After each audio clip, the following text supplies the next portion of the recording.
This is Shine On, the Health and Happiness Show, an Ella's Leash production. Heard as a podcast around the world, but heard first on radio stations 100.7 WHUD FM and Real Country 920, 1260, and 1420 AM, all in New York's Hudson Valley. Shine On, bringing you healers and dreamers and people who want to make life richer. It's your time to shine on.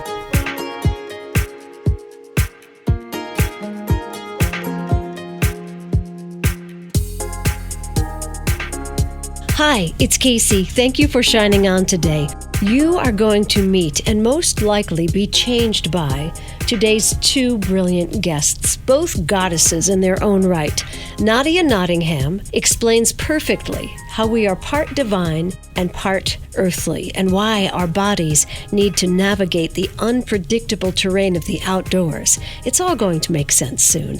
And Sharon Salzberg, a New Yorker. As a college student, she got on a plane and went to India, and honestly, America, and probably the rest of the world, was forever changed by what she brought back with her in terms of meditation.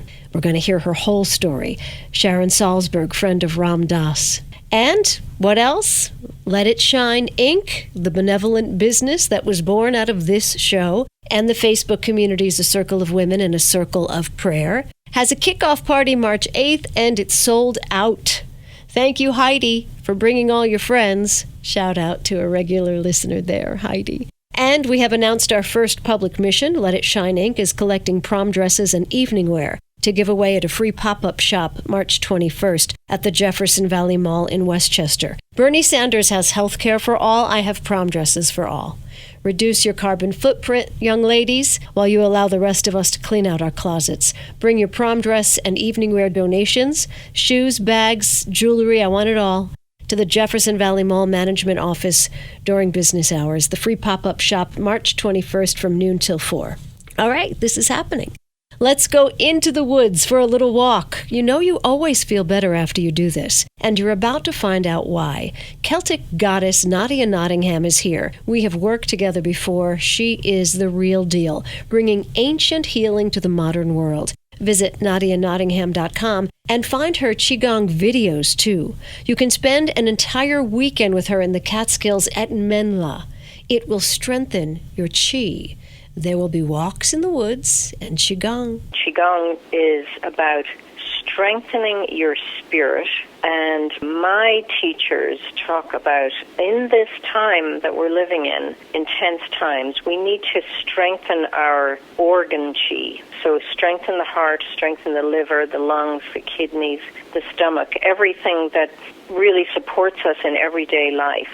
Qigong is unique in that it specifies movements that bring in and strengthen the energy of your organs. At the same time, it sort of sees the human being as this beautiful creation that is the mirror of both heaven and earth. Human beings are the literal incarnation of heaven, divine energy, and because we eat everything that's grown on the earth as our food, and we breathe the air of this beautiful planet we live on, we are embodying the earth Qi, the earth energy. I have never heard that explained that way.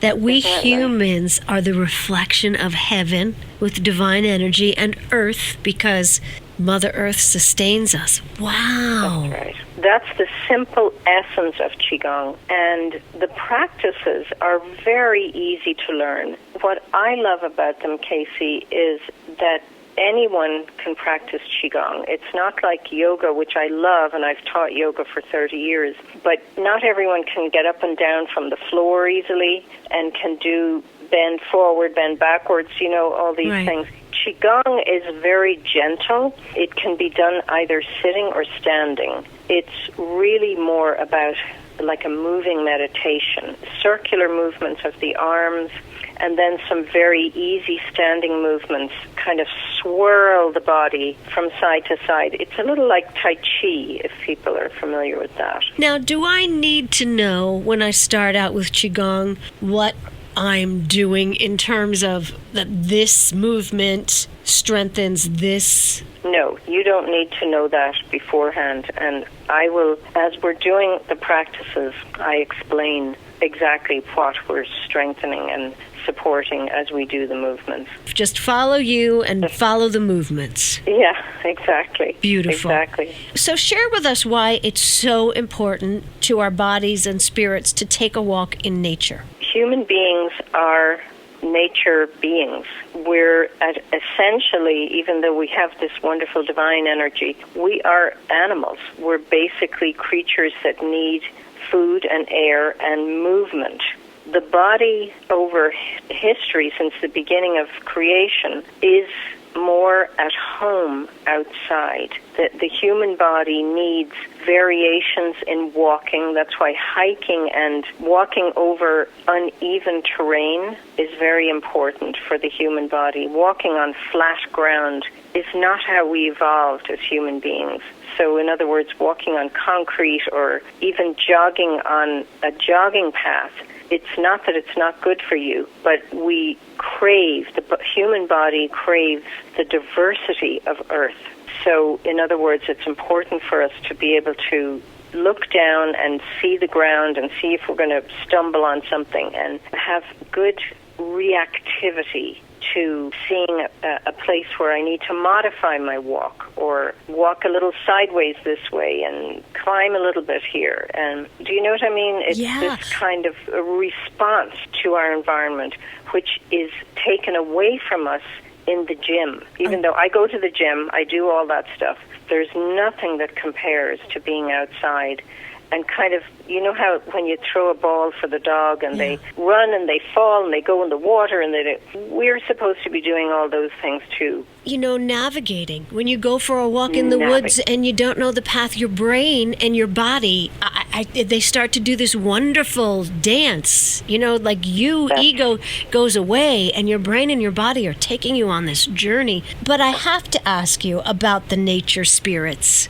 When I'm out for a walk, navigating, and giving my body that wonderful outlet that it needs, that it craves, should I be looking for these nature spirits? You know, Casey, you don't have to even look for them. In a way, it's letting your intuition see, oh gosh, there's an amazing tree. I feel like that tree is reaching towards me.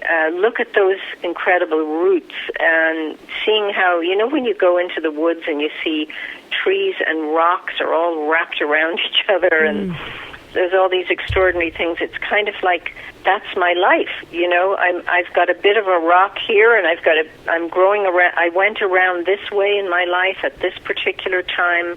The trees find the way to hold on, and they also find the way to connect to the light. In the old Celtic way, this is what these are the lessons we learned from the trees. And then the water, when you look at a river or you look at a lake or you're at the ocean, we're actually looking at one of the original elements that made the human body. And our tears and our blood have almost identical chemistry to the ocean and the waters. It's kind of like you don't really have to look for a spirit. You have to actually think that you're looking in the mirror.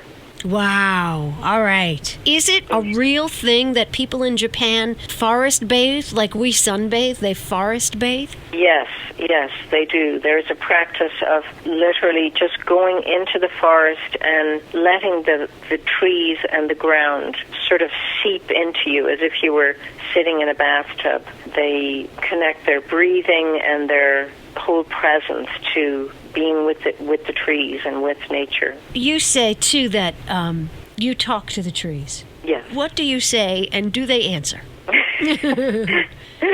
Well, I have a huge 300-year-old maple tree on my property, and I certainly communicate with that tree. I know that tree, being the age that it is, has almost seen the United States from the beginning, as it were.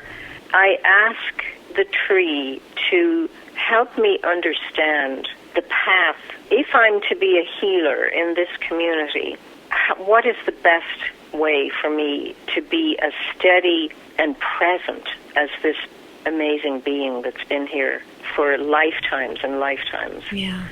I feel something like the trees, say this particular tree that I communicate with a lot, asks me for patience and kindness and deep understanding, and to be like the tree and let my roots go really wide and deep, to shelter all beings that I meet, whether I agree with them or not. I feel that that's what the trees do. The trees clean the air for us, and they don't judge who they're cleaning the air for. They're doing it for everybody, for the whole planet.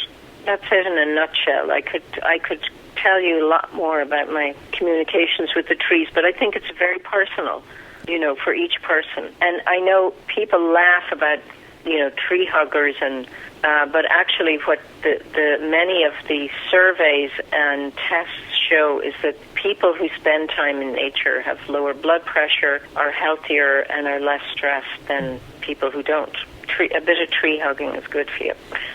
We're talking to Nadiya Nottingham, Nadiya Nottingham Healing Arts on Facebook, and she's coming up to Menla in May. And are you the whole weekend, or part of a bigger weekend, or what's the weekend like?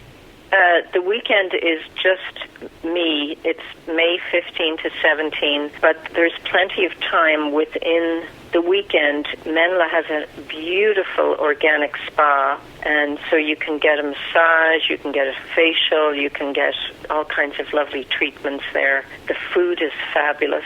It's originally a Buddhist retreat center, so they have all these beautiful Buddhas all over the place inside the center, and then there's these gorgeous grounds where we'll be walking and doing meditation walks and the Celtic energy work outside. We are the literal incarnation of heaven, divine energy, and earth, what sustains us. Spend some time with the one-of-a-kind Nadiya Nottingham at Menla in May. Visit menla.org and nadiyanottingham.com. She is just so lovely. Hi, it's Casey. Thank you for shining on today. Please subscribe to the podcast and rate it too, wherever fine podcasts are found. I am going to totally fangirl out on meditation guru Sharon Salzberg. That's coming up. But first, one of the guest lecturers at my Mariandale retreat going on this weekend. We'll meditate a little bit with Stephen Quinn. This meditation is about kindness, love, endearment, enhancement, and connection. And it goes with the color pink, a bright, vibrant pink. Picture that as we go. Think now of everything that supports your life. Think of the planet and the perfect amount of air on the planet. Think when you're thirsty and you can reach for a glass of water. Think of the sun, how we're perfectly positioned, not too close, not too far away, and we get to feel the warmth of the sun. Think of the peacefulness of falling asleep and waking up and being able to do another day. Now think of your body and the harmony inside your body. Everything does its job. Your heart beats, your lungs breathe for you, your blood courses through your body without you having to think about it. Add this up, and what it should tell you is that something has gone to an extraordinary amount of effort for you and for all humans to be given the best shot possible. This amounts to an incredibly powerful and deep love by whatever made you, for you. Now, think about all the things and people that you love. Think about what you love in life, what you love about being human. Maybe your work, your passions, your family. Picture this vibrant pink and imagine it extending into all the territories that you care about. Picture it enhancing them, flowing into them, charging them up. As you do this, know that you are actually making a connection and being a little generator of that love that comes to you from a mighty source, and you're extending it through you. And every time you do this, the flow between you and what loves you becomes stronger. You become an actor on its behalf. But don't stop there. People often leave themselves out of the equation and have bad self-views and just think things about themselves that aren't actually true. Extend this love and care and endearment for yourself. Picture this pink going through you, going around you, through your body, and feel yourself loving and caring for yourself. Be kind to yourself. You're not meant to be perfect. Humans are unfinished. That's the deal. We have freedom of choice, which means, by definition, we're going to mess up. We are imperfect. Have a bit more endearment for yourself, and your life will improve. That's Steve Quinn, quitwithquinn.com. He's an incredible healer and one of the guests at my retreat weekend this weekend at Mariandale. I'm probably there right now. I have 2 summer retreats planned in the Hudson Valley and another day of prayer coming up April 4th. Find more at kacey.co, KACEY.co.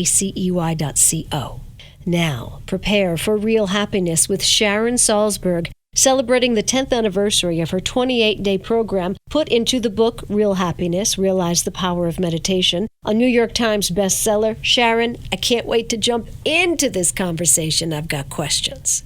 Hi. How do you feel being you, having been on this journey for so long and seeing the change that's happening, how meditation is becoming more mainstream? What does that feel like to be you? I find it tremendous. I came back from India in 1974 as a teacher because my own teachers had told me to teach, and it was really just the beginning of this kind of interest, and, to see, there are people talking about it in schools, there are people talking about it certainly in healthcare, it's in business. I mean, it's amazing. What was your story like? What sent you to India? I took an Asian philosophy course when I was a sophomore in college, and in the context of that course, I heard, there are these methods, there are these practices you can actually do, and you could be a lot happier. And I, like many people, had had a very troubled childhood. There was a lot of loss, there was a lot of disruption, and like for many people, this was never really spoken about in my family, and so I had all these feelings inside of me, and I didn't know what to do with them. And then I heard, there are these practices, and you can be happier. And so I was going to college in Buffalo, New York, and I looked around Buffalo. I didn't see it anywhere. And I created a project. I presented it to the university. I said, I want to go to India and study meditation for my junior year. And they said, okay. So off I went. Wow. We're talking to Sharon Salzberg. Real Happiness is her book, a 28-day program to realize the power of meditation. You were in Buffalo, one of the most depressing places in the world in winter, right? Yes. I was just back there after these many decades, and it's, fantastic. I mean, the art scene and the interest in meditation and is a very different place, but still there's winter. Oh, winters are bad in Buffalo. Where did you grow up? I grew up in New York City, Washington Heights. You grew up in New York City. All right, so city girl first goes to the country, all the way to Buffalo, as if that's not dramatic enough, and then you're off to India in your junior year of college, all by yourself? No, I went with a few friends, but the truth was I'd never even been to California when I went to India. Yeah. So it was quite a journey. And now on the cover of your book is, of course, a quote from Ram Dass. This book contains all of the jewels of Sharon's teachings and more. Were you friends? We were friends. I wandered around India a little bit looking for just the kind of situation I was interested in because I wanted something very practical, really like the how-to, without a lot of cultural baggage. And I finally found it in the context of this intensive 10-day retreat beginning January 1971, and Ram Dass was there as another student, and so we first met there, and it was while we were there together that he received the first copy of Be Here Now. It arrived for him, and we were friends ever since. We were together all around the world, Burma and all kinds of places. You mentioned that your youth was hard. It wasn't an easy time. What was in you, Sharon Salzberg? What was in you that you could pull off what you pulled off? Like, what was calling you? Oh, I look at that moment a lot, and I think, wow, what was that? Because I realized I could have stayed in Buffalo, for example, which was a fantastic school, and thought, you know what, this is really interesting. I'm going to try to go to graduate school and study this, which could have been worthwhile too, but there was this feeling like I've got to learn how to make this real. I've got to really try to put this into practice, which was the greatest gift. And I think about that moment, how often we can stand aside and kind of marginalize ourselves, like, oh, I can't do it, it's fine for someone else, but what happens when we just step into the center of possibility? And that's what I think we do every single day if we sit down to meditate. We're saying, okay, I'm going to check this out for me. Wow. Okay. There's so many things I want to say to you. You're so fabulous. Thank you so much for being here. Let's talk about sitting down to meditate. I want to touch on sitting down with uncomfortable feelings. What can you tell us about that? Well, I think it's kind of fascinating to see what out of habit we might be adding to uncomfortable feelings, whether they're physical or emotional. One of the studies that was done in the University of Wisconsin at Madison showed that without meditation training, with physical pain, and I would extrapolate that into emotional pain, people tend to flip into a cycle of anticipation. Maybe they have a flash of pain, and right away they think, when's it coming back? How bad is it going to be? Maybe it'll be even worse. Whereas with the meditation training, one would feel the pain, and it hurts, there's no doubt about it, but you don't flip into that cycle of anticipation. So you get a break. You get some rest. You get to relax. And so it's things like that. We see, I have this uncomfortable feeling, and I tend to isolate myself as a result, or I project it into the future. And we realize, I don't have to do that. I just have to catch it quickly enough so that I can see that's what's starting. You talk about meditation training, and you are well trained in meditation. What do we say to the person that says, you don't need any training, just sit down and close your eyes? Good luck.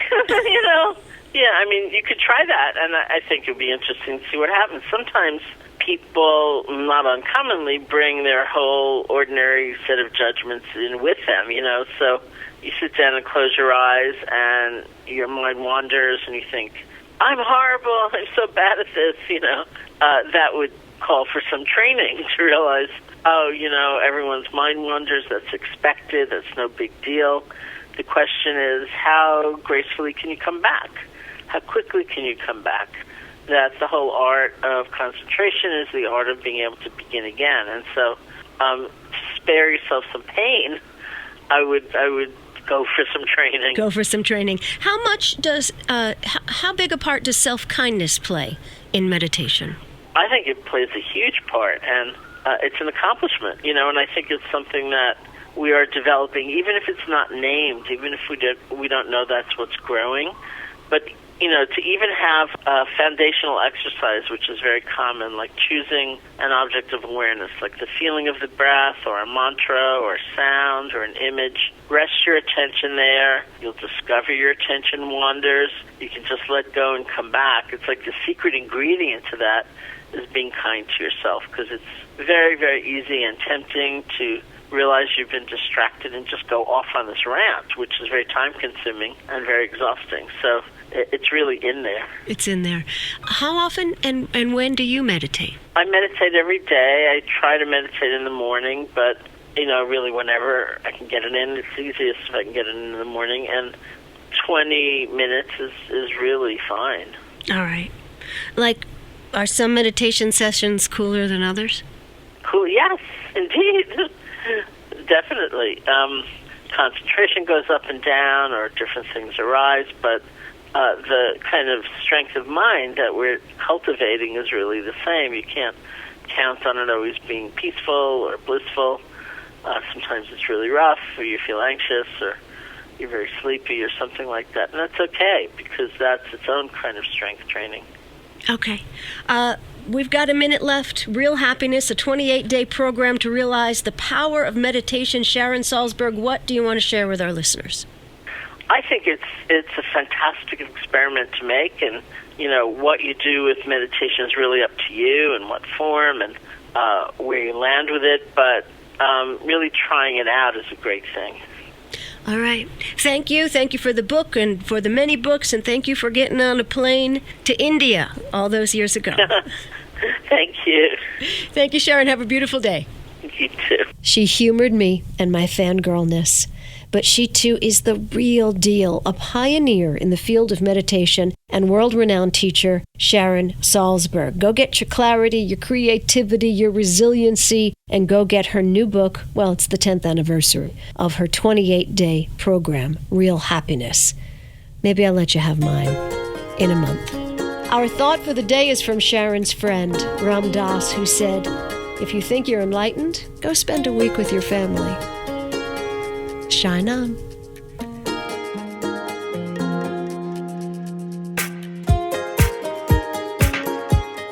You've been listening to Shine On, the Health and Happiness Show, for your entertainment only. Heard Sunday mornings on 100.7 WHUD and on Real Country's 920, 1260, and 1420 AM, all in New York's Hudson Valley. Subscribe to Shine On iTunes and SoundCloud, and catch a show anytime at casey.co. That's KACEY.co. Shine on.